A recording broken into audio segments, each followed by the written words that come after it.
Do you know this is a great time to be alive? It is the only time we'll have. So we can find a few ways to celebrate this great time, our time. Or we might, if we're not careful, we'll succumb to the sheer size of the sadness of our time and live out our years as best we can, and then at the end, reach out for those words of Matthew Arnold's poem. And then the old man totters by and feebly rakes among the stones. The mount is mute, the channel dry, and down he lays his weary bones. In spite of the inevitabilities of life, you can make this your great time to be alive. It is Palm Sunday. The biblical story says that on such a day, Jesus of Nazareth, excited by so many kids waving palm branches, he jumped onto a donkey and rode amongst them as they saw him giving them the possibility of peace for the world at last. Peace in their time. Peace from the wars that they knew and the repression that they knew. Peace and release from slavery and the refugee issues of their time. Peace for them in their time, where they had little in life to hope for. So they hung on to hope. The hope of the prophet who had said centuries before the time of Jesus, comfort my people, speak comfortably to them and tell them the wars are over. But this is our time. We too have hailed the man of their time, that man who spoke of peace for the world, but he failed. We have more wars around the world today, not less. If Jesus was meant to change people's hearts so that instead of their hate, their hostility, they would give out their generosity and their goodness, he failed. If Jesus stood for the release of the victims of violence, the release of victims from discrimination, release from the victim world, he failed. If he was to release the victims of childhood abuse, the victims of appalling human conditions, he failed. They were all victims. And it didn't change much. Victims of a fearful, violent regime. Victims of all that double talk that we know about today. Victims of false hopes. Victims of life's misfortunes and life's damage. That's what it was. But this is our time. We could say that we are powerless to do much, really, to transform the world. What can we do? We're often powerless to regulate and control our own behavior. So what can we do about the world's behavior? That is a question that is often thrust at us. It almost emphasizes how little we can do, so we do nothing. In fact, it is probably the wrong question, what can we do? It is a question that can only be asked after we've asked other questions. And a key question for us all is this: how will we be human in our time? What kind of people will we be in our time? If we're part of the evolution of our humanity to a better humanity, is it really up to us to do anything at all? What can we do? Well, if we lift our eyes a little, we can see that we can keep on doing what we've been doing. That's enough, isn't it? as individuals and a community. Or we can ask, how can we bring just a little transformation to our life and to life around us? I have here a magazine, and in the first page of the magazine it says, "Make great things happen." Make great things happen, if only we could. But we run into so much destructiveness, our own, other people's, in so many forms, so many victims, and with the victimizers forming armies around us, through governments, through people generally, people being victimized, turned into victims. In fact, the victimizers often outnumber the victims manyfold. So what can we do about this Sunday rider on Palm Sunday, reminding us that perhaps there is a different way? And the seminar we're holding today is asking the question, is there a different way? We're all victims, and we're all victimizers. There was a time when we welcomed with enthusiasm the motor car into our human existence. Now, if the lines of parked cars in any suburban street are anything to go by, we've become victims of the object we long to have. Was a time when we were fascinated by the computer, by the iPhone and the iPad, all those gadgets, astonishing as they are, marvelous as they are. They have the ability to turn any one of us into helpless victims.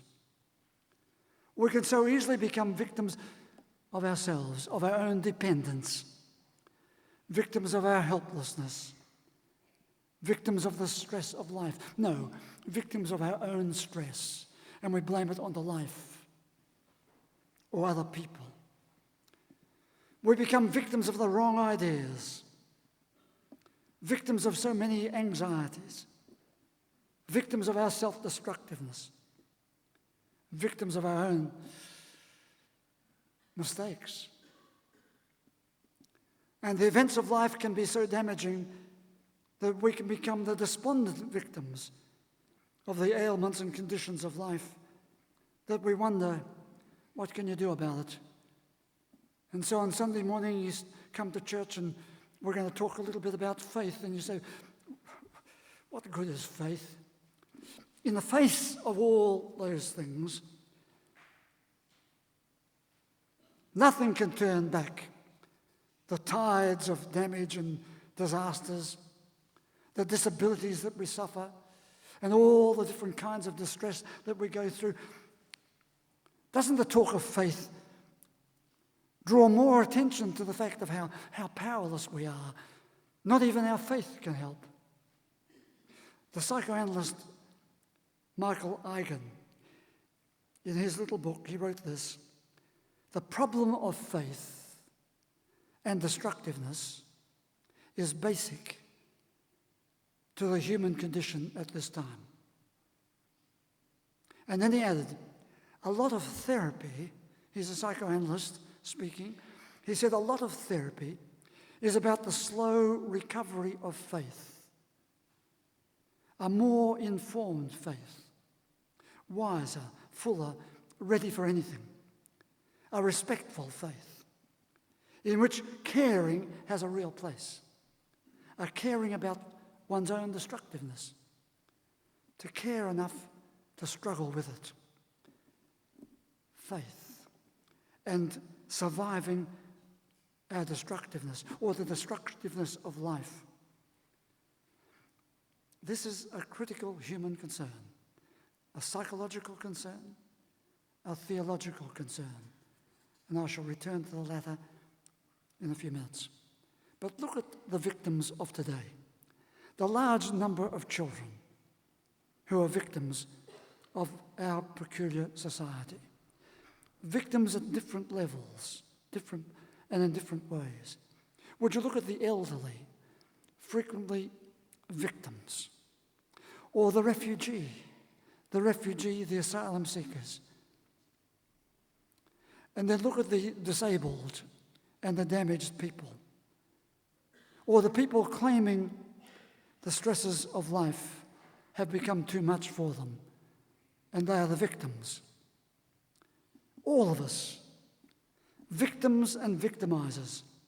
The victimizers driven by fear, by hostility, by our misunderstood needs, by media mesmerism, by the tyrannical bond that becomes established between the victim and the victimizer, between the false power of short-term gain and the power of our own self-righteousness, between our positive choice that we have and the loss of our self-dignity.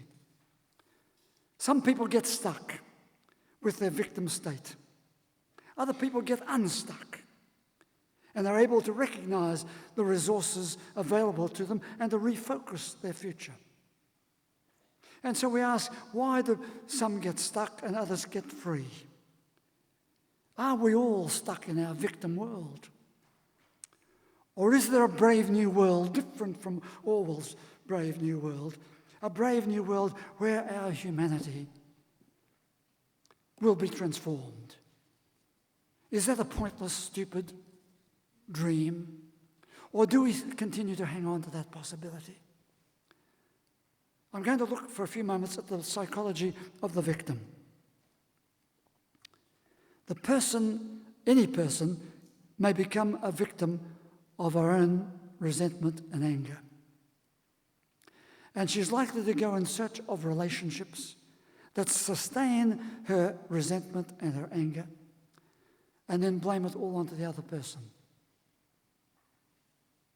The victim has power to evoke her ongoing victimization and does not recognize the exit lane to get off the victim freeway.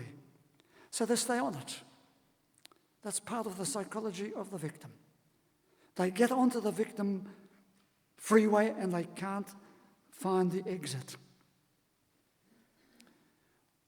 Now, we can recognize the victims and we can leave them there in their victim state. Indeed, we often do. If I were to say, let's round up all the elderly, the people over 85, so therefore that counts me out, all right?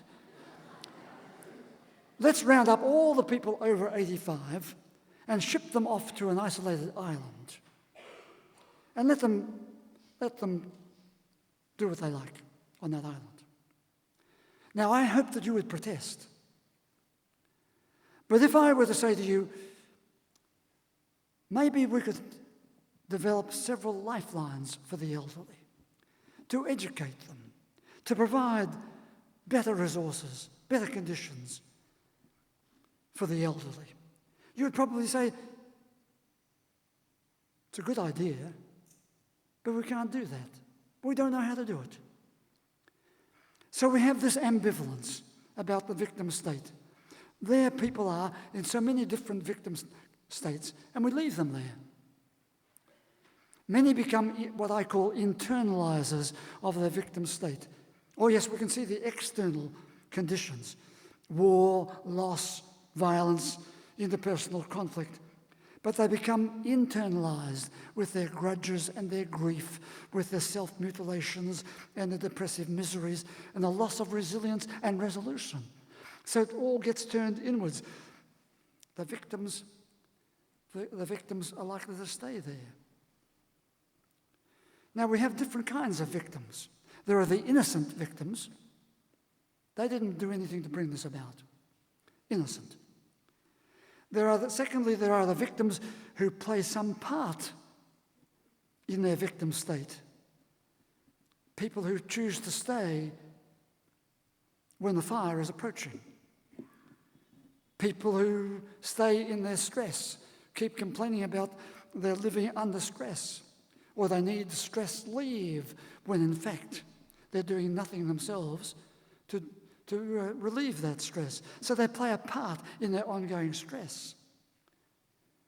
And there are the victims who have an equal responsibility.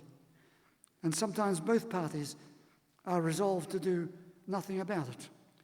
In effect, they become co-victims and co-victimizers.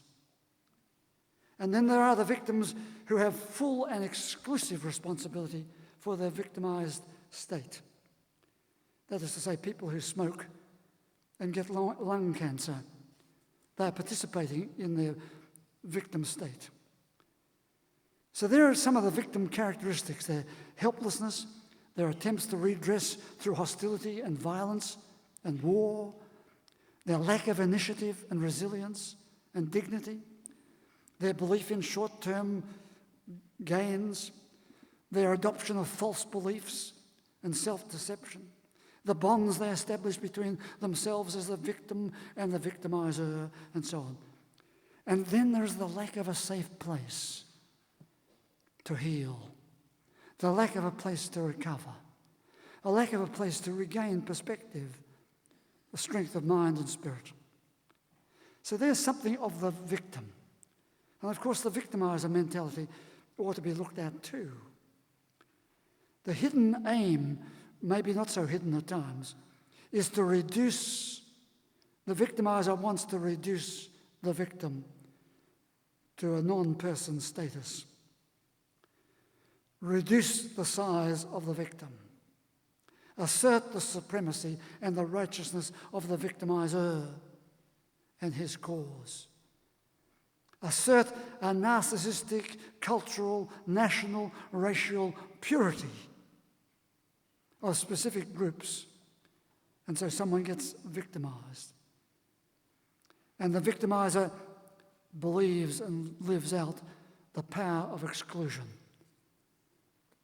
He's in, you're out. There are the victims of a system, of an environment, of the global scene, where there are inevitable victims. And then there comes that wide denial of any responsibility to improve or relieve the victim state. So we need to make up our minds whether we all want to succumb to a life loaded with resentments and negative energy, or whether we will reposition ourselves for a recovery loaded with positive energy, with enhancing social environments, with the energy of belief in ourselves, faith in ourselves, that will promote a new growth and a radical transformation. So today I'm asking the question, what are we really looking for? And again, this magazine talks about searching for that radical transformation. Is it possible? We're looking, first of all, for a larger view that lifts us out of our limiting, self-referential, self-protecting narcissism to embrace a bigger humanity. Is that possible? Well, we're not hearing that as a possibility in the debate taking place today, but we perhaps might encourage that debate. If we can break the victim mentality, we'll need a release from that narrow view and a transformation into a larger view. Well, if you don't believe it is possible, of course it won't happen, but see it as a dream for a start. The second thing I'd like to put here is this. We will need to recognize the huge costs of our human failure, our failed compassion, our failed growth as human beings, if you like, our failed evolution, our failed politics, not only in our governments, but around the world, where this problem is always present, our failed education, our failed worldview, our failed Jesus. To overcome such failure, we have to own that this is our time. And we need to find release from our failures and a transformation into a new way. The third thing I'd like to say. Let us imagine, or let us dream, if you like, a vast therapeutic revolution. Of course, we shy away from therapy if we are convinced that nothing can be done. We give up on health if we're convinced that the disease has gone too far. We close down the conversations if we've come to the view that talking won't help. We refuse to support any research and inquiry if we say there's nothing more to know. We give up on changing behaviour if we believe you can't change human behaviour. Really? Dr. Michael Egan, I quote him again, he said, a lot of therapy is about a slow recovery of faith. That's a psychoanalyst speaking. A more informed faith, he said, wider, fuller, ready for anything. We see so much destructiveness, we become part of that. We are the victims and we are the victimizers. So much for faith, you might say. So much for faith. So much for an intervening God. So much for what? So many people keep pushing the view that faith is what you believe. What do you believe? I don't mind if you want to go down that track. In that rowdy bunch, on what we're told was the first palm waving day, Jesus, however, did not stand up on the rump of the donkey and say, here are the things you've got to believe. He didn't say that. Not at all. You see, what did he say?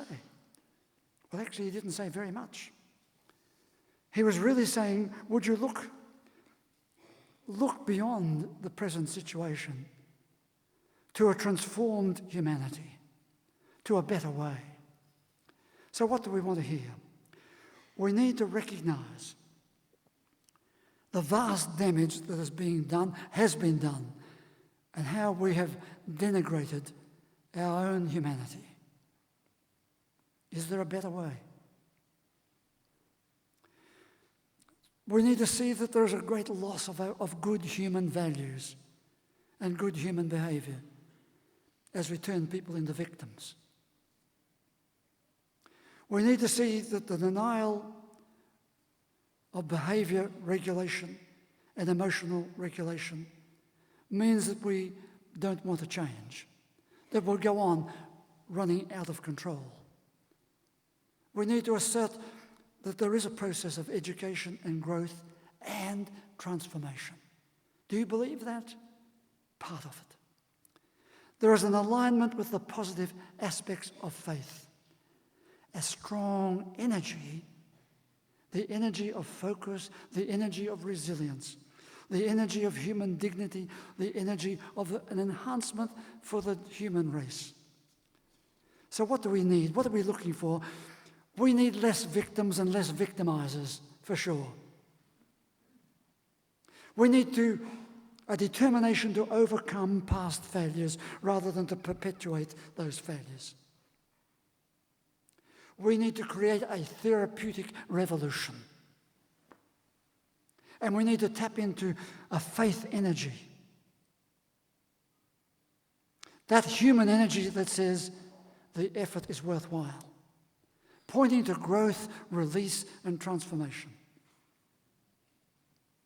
So the story, we go back to the Palm Sunday story. What was he wanting them to believe? That solitary man on a donkey. That crazy sight. Thinking he was going to change the world from the back of a donkey. What did he want them to believe? He wanted them to believe in just one thing. Just one thing. And it was happening right in their midst. Believe in the energy of faith. Faith is the gift given to all of us to lift us and carry us forward to a different, better humanity. That's all. That's all. Faith is the energy of growth and slow transformation. Faith is the energy that comes through the discovery of real goodness. Faith is the energy of human softening and human consolation. Faith is the energy of self-enhancement and self-respect. Faith is the energy of a psychological transformation. Faith is the energy of a penetrative theology that celebrates every sign of a better humanity being born as a reality.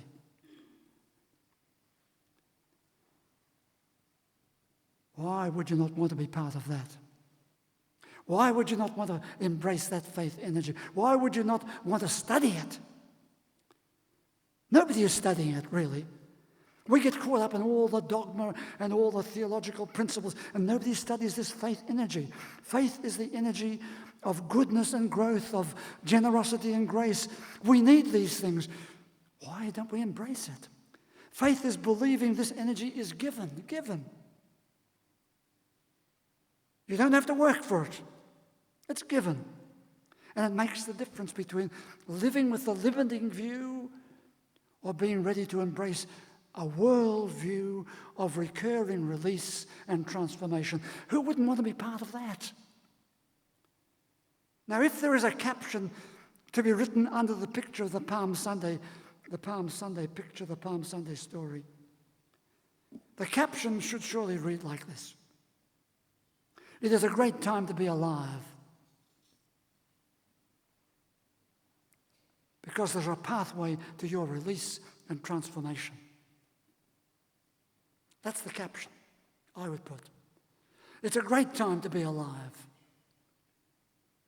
because there is a pathway to your release and transformation. Would you please stand?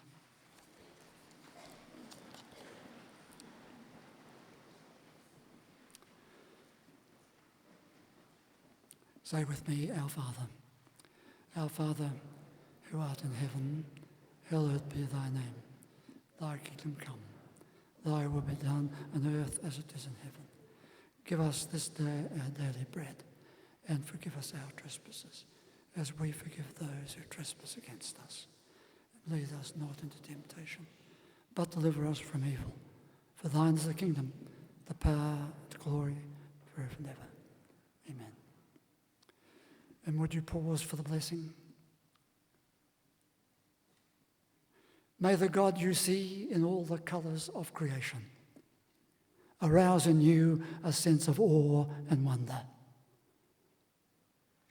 May the God who is a sacred presence be real to you. May the God who is a source of inspiration and courage keep calling you forwards. May your God go with you and bless you today and always.